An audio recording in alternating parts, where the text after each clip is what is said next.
This, my friends, is Sniper Elite 3, and I've been on quite a journey with this game. After playing through the excellent Sniper Elite V2 on the Xbox 360, and then the equally excellent, but in a different way, Zombie Army Trilogy, I was looking forward to Sniper Elite 3 with its promise of less linear, larger, open levels with more choices to complete the objective as you wanted to. After initially enjoying the game on the first, quite linear levels, I was very impressed by the graphics and sound, but then I became bogged down by the later levels, finding them quite difficult, even at the marksman setting, which is one up from easy. I was dying an awful lot. I was being cornered by Nazi soldiers after something went wrong and I had to start shooting.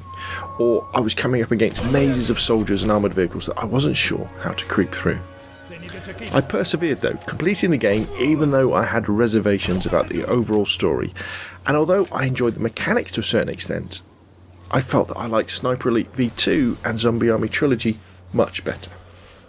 The Horde mode, Survival, where you take on successive waves of AI soldiers, was fun, but the campaign was disappointing.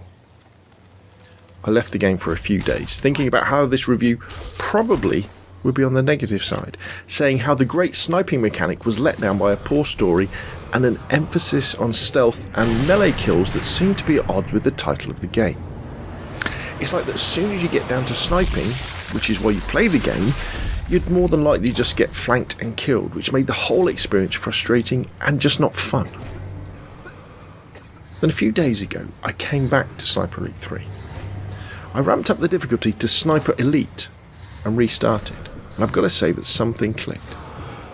Maybe because I played through the levels already and I wasn't in a rush to get to the main objectives and crack on with the campaign.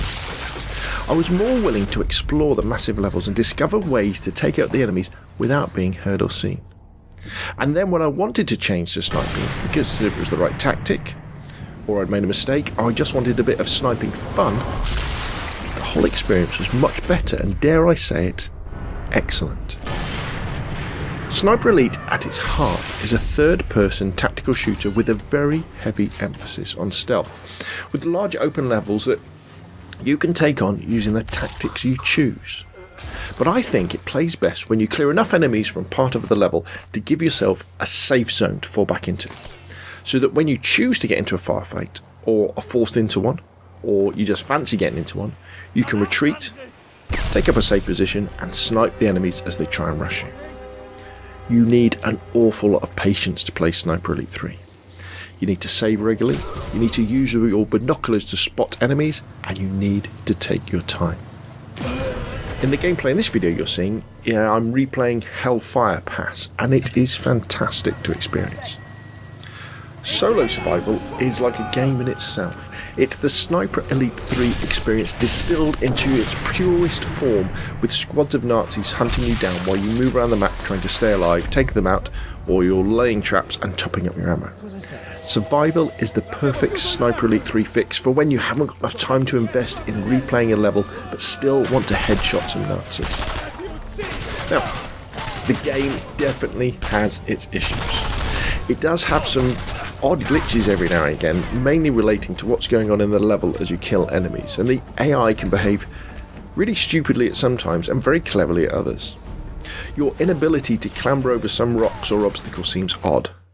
And that story means that this is more of a Where Eagles Dare scenario than Saving Private Ryan. But once you accept that, Sniper Elite 3 is a corker of a game. In conclusion then, I think to really appreciate and enjoy Sniper Elite 3, you've got to be willing to invest a considerable amount of time in the game, replaying levels after you've completed the campaign in order to explore the different options, paths and tactics that are on offer. Some of these levels could take a couple of hours to complete, they're that big, and you'll only get the most of them by revisiting and replaying them again and again. Before I came back to Sniper Elite 3, I wasn't going to bother getting Sniper Elite 4 on or near release. But I'll tell you now that I cannot wait to fight in Italy on even larger maps with more intelligent AI and more weapons and skills to use. Sniper Elite 3. Highly recommended for anyone who's got the patience to get the most out of this game, and I absolutely love it.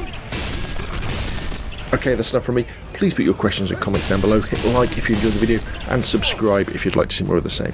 Thank you very much for watching, and I'll see you again soon.